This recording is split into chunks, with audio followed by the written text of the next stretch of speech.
ഈ മെഷീൻ ഉണ്ടല്ലേ, ഇത് ഹൈ സ്പീഡ് മെഷീനാണ്. ഇത് ജീൻസൊക്കെ സ്റ്റിച്ചിങ് ചെയ്യുന്നതാണ്. പിന്നെ ഇത് നല്ല എല്ലാ സാധനം സ്റ്റിച്ചിങ് ചെയ്യുന്നവർ എല്ലാം പഠിച്ചിട്ട് നല്ല ഹാർഡ് സ്റ്റിച്ചിങ് ചെയ്യുന്നവരല്ലേ, അവർക്ക് ഇത് ബെസ്റ്റാണ്. പിന്നെ ഇതും ബെസ്റ്റാണ്.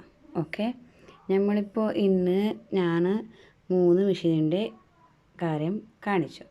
ഇത് ഹൈ സ്പീഡാണ്. ഇതിൽ ഞങ്ങൾക്ക് ഹാർഡായിട്ട് സ്റ്റിച്ചിങ് ചെയ്യുന്നവർക്ക് എത്രയാണ്. പിന്നെ ഈ മെഷീന് നമുക്ക് എങ്ങോട്ടെങ്കിലും പോകുമ്പോഴും എടുത്തുകൊണ്ട് പോകാം. പിന്നെ സ്റ്റിച്ചിങ്ങിനും നല്ലതാണ്. ഇതും ഹാർഡ് സ്റ്റിച്ചിങ് ചെയ്യും. ഈ മെഷീനും ഹാർഡ് സ്റ്റിച്ചിങ് ചെയ്യും. ഇതിൽ ബീഡിങ് ചെയ്യാം, പിന്നെ ഓവർലോക്ക് ചെയ്യാം, എല്ലാ ഡിസൈൻസൊക്കെ ചെയ്യാം ഈ മെഷീൻ. പിന്നെ ഞാൻ ഫസ്റ്റ് വീഡിയോയിൽ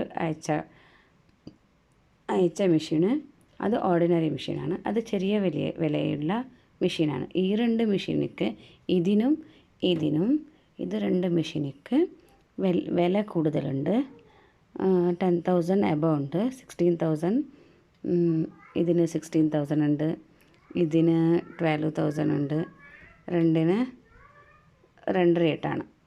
അതാണെങ്കിൽ ഞങ്ങൾക്ക് 6,000-നും കിട്ടും. അല്ലെങ്കിൽ സെക്കൻഡ് ഹാൻഡ് മെഷീനും കിട്ടും. അതിന് കുറച്ച് വില കുറവുണ്ടാവും മേടിക്കുന്നുണ്ടെങ്കിൽ. ഓക്കെ, നിങ്ങൾക്ക് ആവശ്യമുള്ള മെഷീൻ നിങ്ങൾക്ക് മേടിക്കാം. പിന്നെ ഇപ്പോൾ സ്റ്റാർട്ടിങ് സ്റ്റിച്ചിങ് പഠിക്കുന്നവർക്ക് ബെസ്റ്റ് മെഷീന് ഞാൻ ഫസ്റ്റ് കാണിച്ച ഓർഡിനറി മെഷീനാണ്. പിന്നെ കാലിൽ ചവിട്ടാൻ പറ്റുന്നില്ല, കാൽ വേദന നടുവേദന ഉള്ള ആൾക്കാർക്ക് ഈ മെഷീൻ ബെസ്റ്റാണ്. ഓക്കെ,